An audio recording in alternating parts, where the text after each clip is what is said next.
Meus irmãos, bom dia, a paz do Senhor.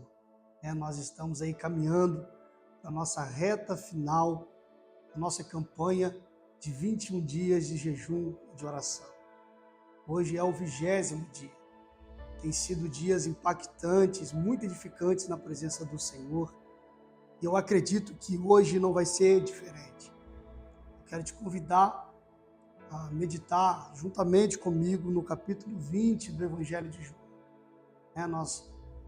A gente já vem caminhando dentro desse percurso, lendo todo o Evangelho, e eu creio que o Espírito de Deus já tem edificado a sua vida, te fortalecido.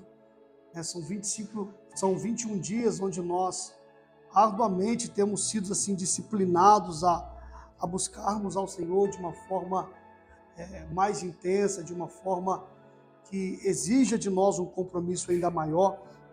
E eu gostaria de ler com você, nessa manhã, o 20º capítulo do Evangelho de João. Versículo 1 está escrito assim: No primeiro dia da semana, Maria Madalena foi ao sepulcro de madrugada, sendo ainda escuro, e viu que a pedra estava removida. Então, correu e foi ter com Simão Pedro e com outro discípulo a quem Jesus amava, e disse-lhes: Tiraram do sepulcro o Senhor, e não sabemos onde o puseram. Saiu, pois, Pedro e o outro discípulo e foram ao sepulcro. Ambos corriam juntos, mas o outro discípulo correu mais depressa do que Pedro e chegou primeiro no sepulcro. E abaixando-se, viu os lençóis de linho, todavia não entrou. Versículo 6. Então Simão Pedro, seguindo, chegou e entrou no sepulcro. Ele também viu os lençóis e o lenço que estivera sobre a cabeça de Jesus, e que não estava com os lençóis, mas deixando no lugar à parte. Então entrou também o outro discípulo, que chegara primeiro ao sepulcro, e viu e creu, pois ainda não tinham compreendido a Escritura, que era necessário ressuscitar ele entre os mortos. E voltaram os discípulos outra vez para casa. Maria, entretanto, permanecia junto à entrada do túmulo, chorando.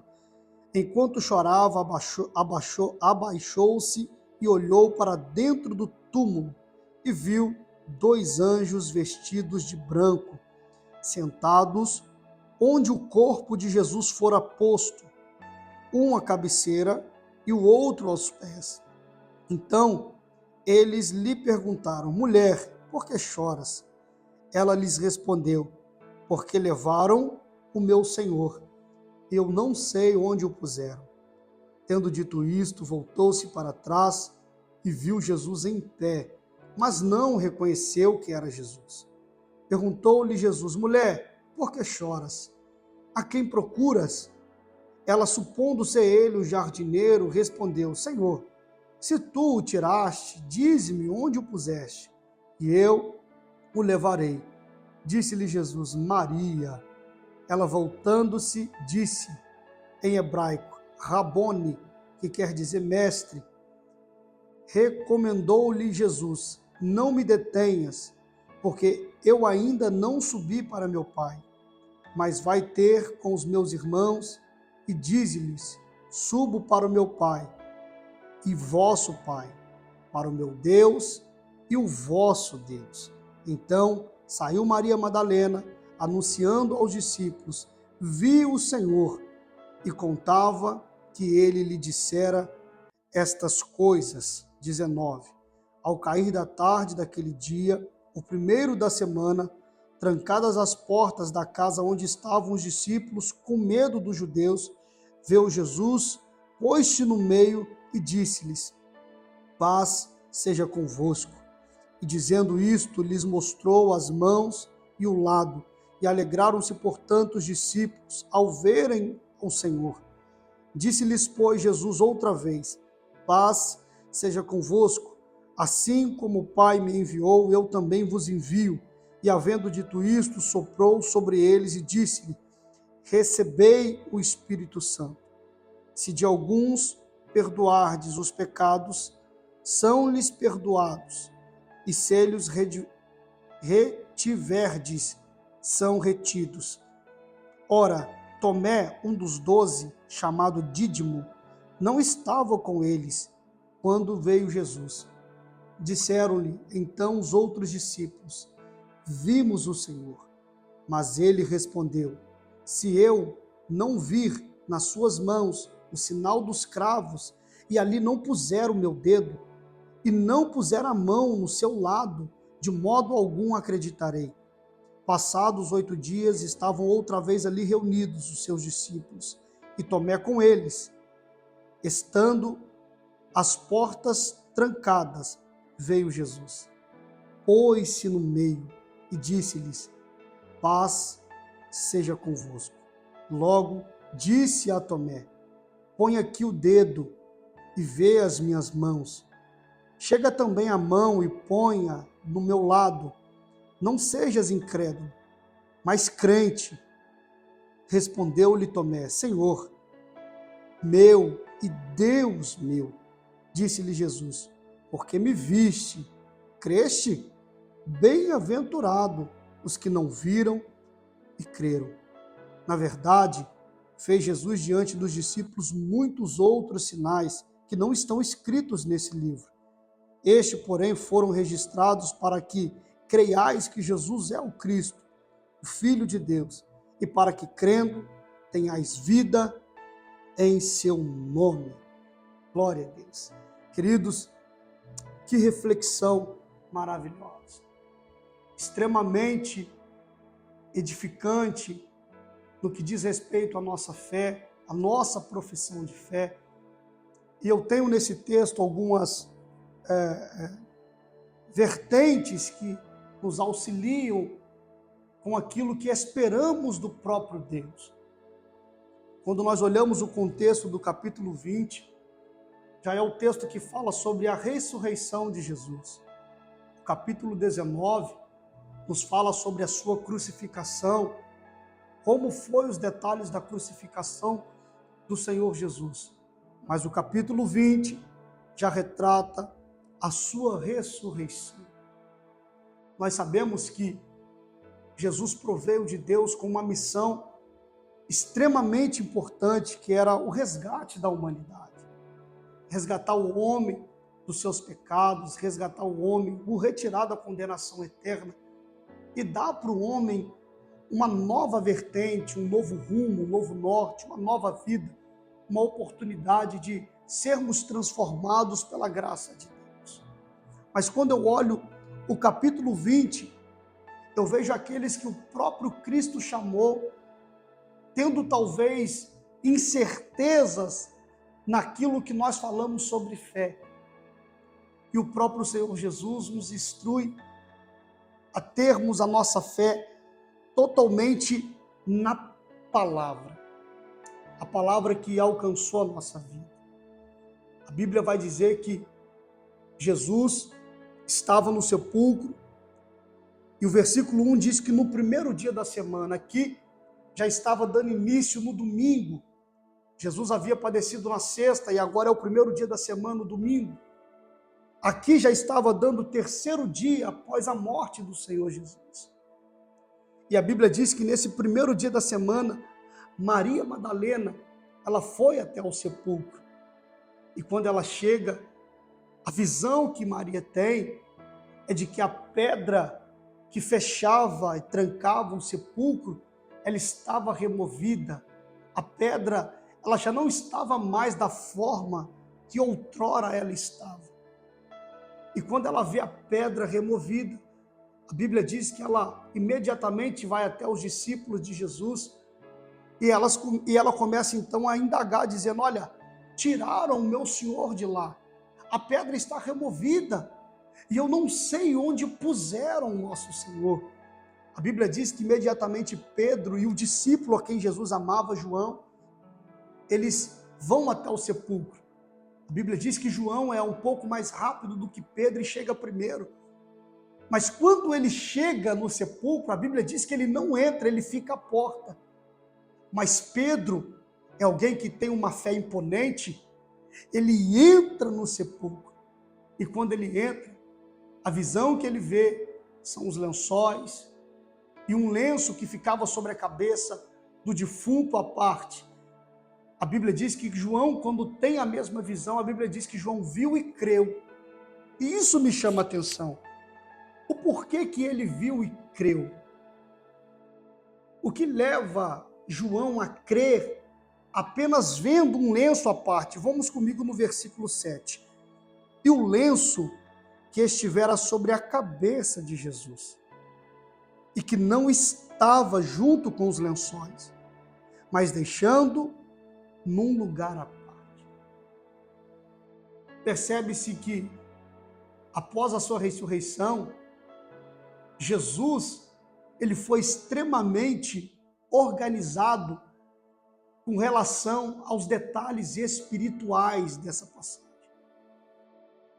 Porque Jesus apenas não ressuscita, mas ele deixa os lençóis de uma forma, e o lenço que estava sobre a sua cabeça, o versículo 7, diz que Jesus deixa dobrado à parte.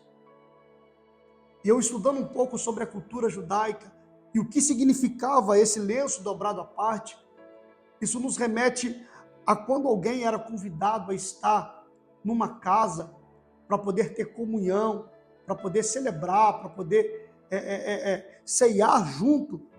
Ali, quando aquela pessoa que foi convidada, ela não terminava de fazer sua refeição completamente, ela pegava o seu lenço e deixava o lenço dobrado à parte. Aquilo significa que quem foi convidado a estar ainda precisava terminar o que começou.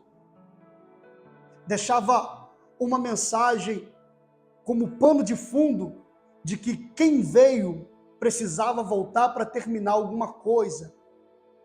E quando João chega na porta do túmulo, ele enxerga o lençol que estava sobre a cabeça de Jesus dobrado à parte, ele entendeu que quem foi iria voltar.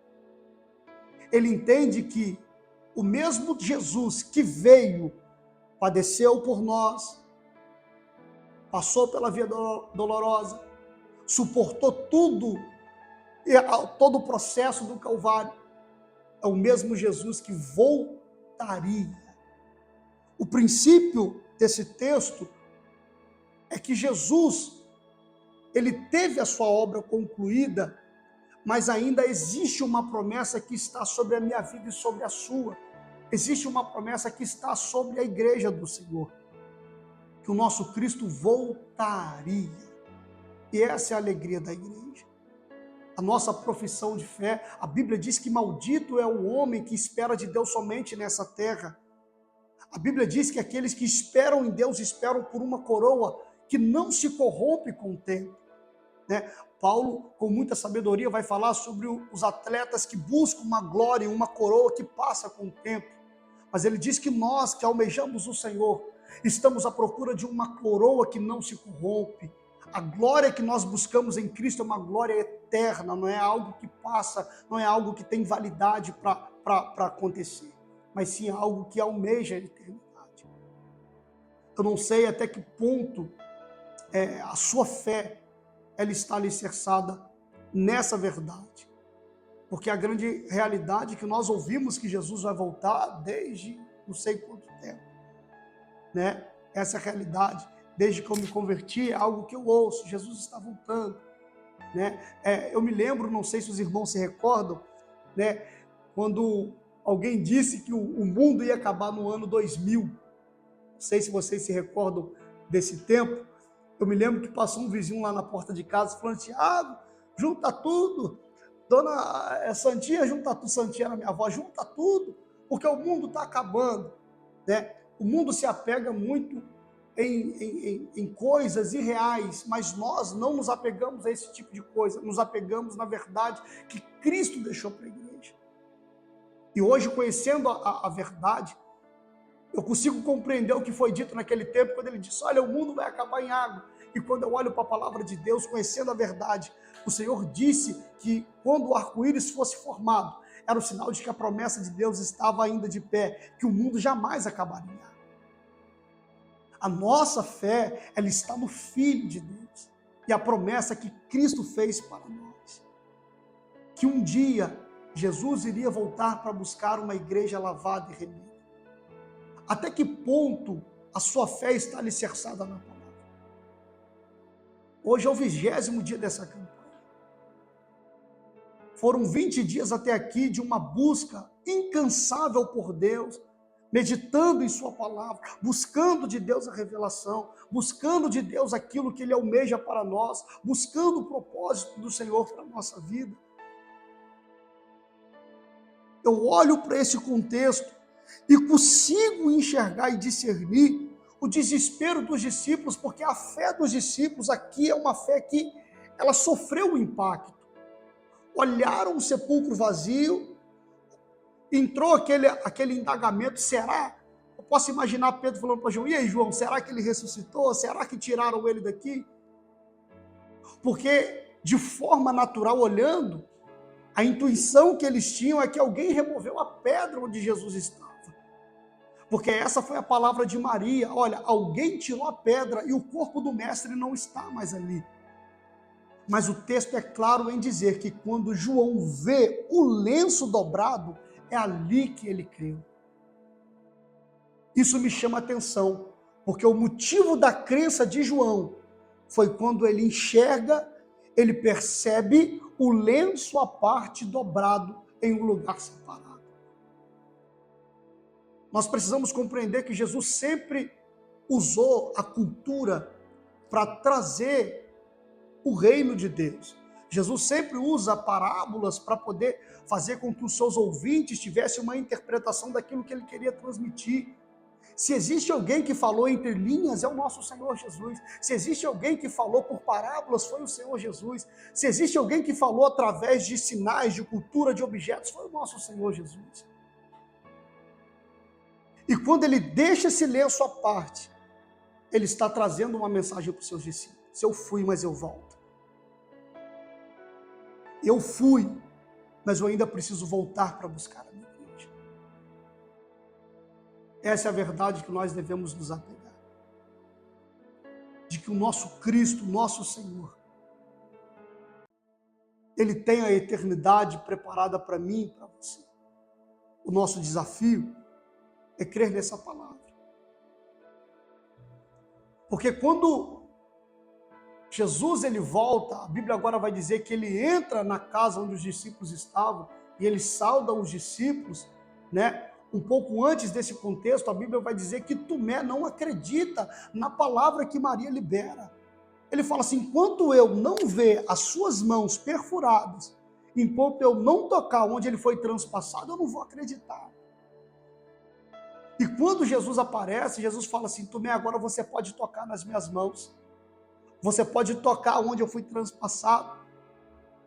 E Tomé fala assim, tu és agora o meu Deus. Aí Jesus fala, por quanto você viu, você creu. Mas em verdade eu te digo que bem-aventurado. A palavra bem-aventurado significa mais do que feliz. E agora Jesus está falando mais do que feliz, Tomé. É aquele que não precisa ver para acreditar. Feliz é aquele que não precisa ver, mas ele crê. Eu não vi Jesus, mas eu creio. Nós vemos que esse sempre foi o desafio do povo de Deus. Porque o ser humano, ele carrega algo consigo que ele precisa ver ou tocar para que a sua fé ela seja validada. Isso aconteceu com os filhos de Israel, quando Moisés sobe ao monte para poder receber de Deus as leis. E a Bíblia vai dizer que o povo agora pressiona Arão para que pudesse construir ou edificar um bezerro de ouro, para que o povo pudesse adorar e chamar de Deus. Porque Deus não tinha rosto. Ninguém nunca viu o rosto de Deus. E fica difícil, talvez, acreditar em algo que você não vê. Mas a fé é exatamente isso. Hebreus capítulo 11 diz que a fé é o firme fundamento daquilo que não se vê, mas se espera. eu não vejo, mas creio. Eu quero te desafiar a olhar por essa ótica. Talvez aquilo que você almeja de Deus, você naturalmente não está conseguindo enxergar.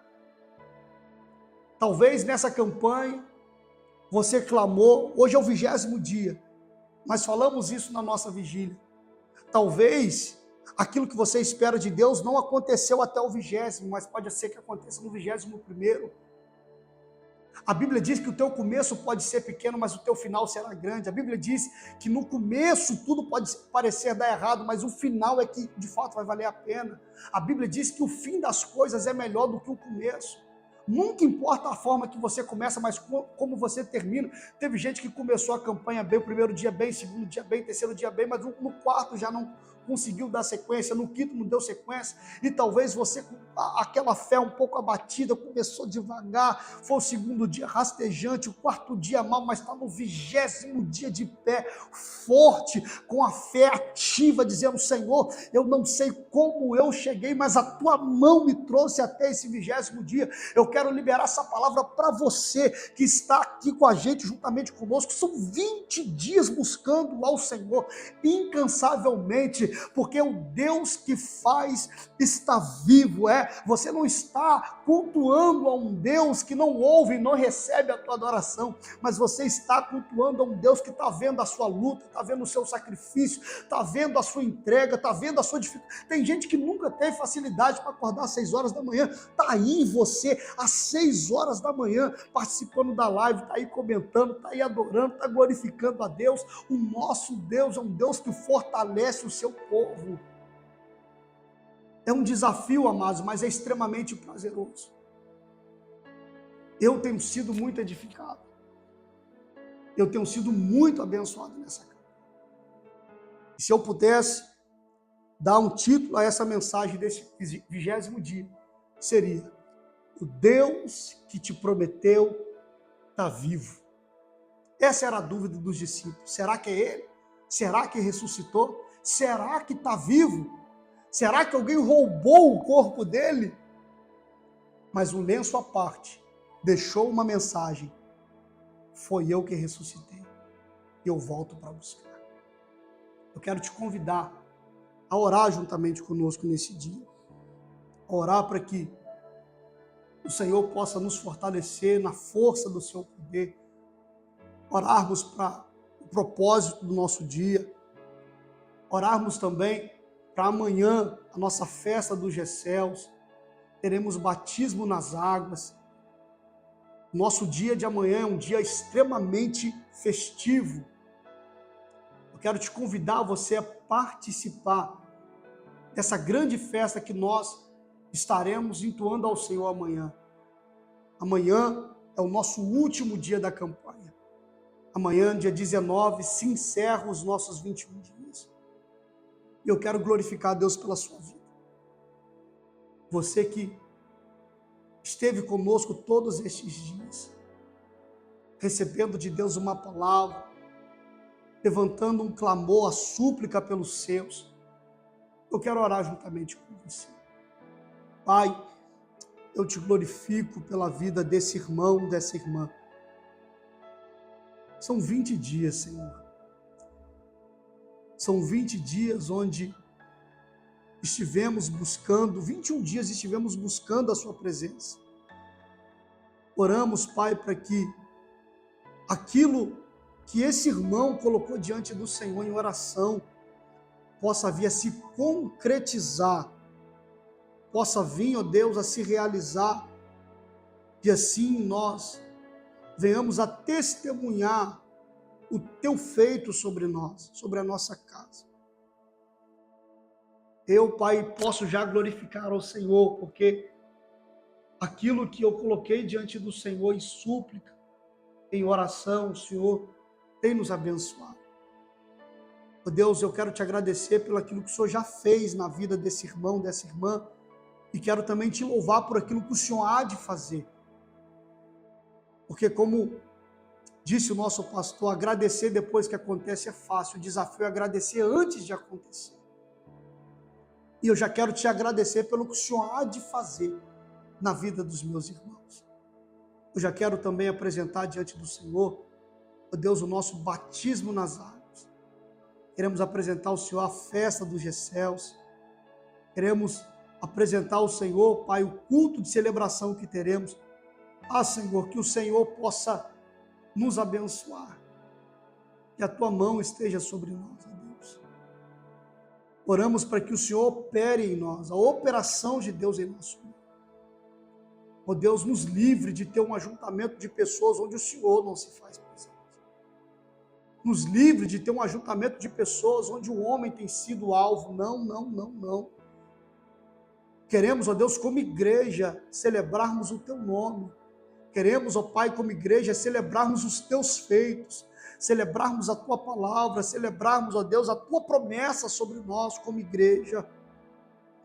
Pai, fortalece esse homem, fortalece essa mulher que está do outro lado, porque na grande verdade é só o Senhor sabe como se encontra a nossa vida diante do Senhor. Só o Senhor sabe os desafios que nós temos enfrentado. Só o Senhor sabe as lutas que têm se intensificado na vida de cada um, e eu oro para que o Senhor possa fortalecer a vida dos irmãos. Eu oro, Senhor, também pela nossa igreja, a saúde espiritual de toda a igreja. Senhor, que a nossa igreja ela possa crescer na graça, no conhecimento, que a nossa igreja possa fluir nos dons, que a nossa igreja possa crescer, não apenas em número, mas em maturidade de fé. Senhor, que os nossos Gessels possam se multiplicar, crescer, possam dar frutos, ó Deus, frutos no Senhor.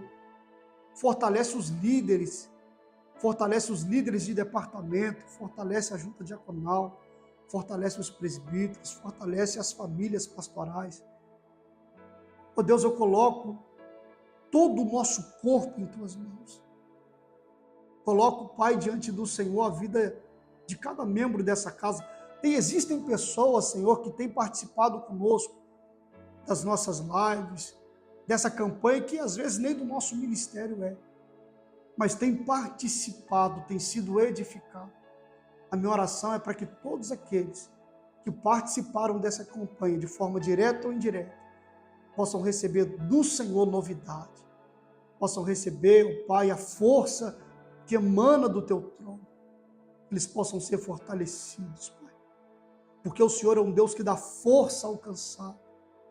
O Senhor levanta o que está caído. O Senhor é luz para aqueles que estão em trevas. O Senhor é direção para quem anda perdido. O Senhor é a bússola que nos conduz a Deus novamente, Senhor. Eu oro e abençoo a vida dos meus irmãos. Eu oro abençoando o dia dos meus irmãos. Que o seu dia seja abençoado. Que o seu dia seja próspero e feliz em Deus. Eu oro em nome do Senhor Jesus.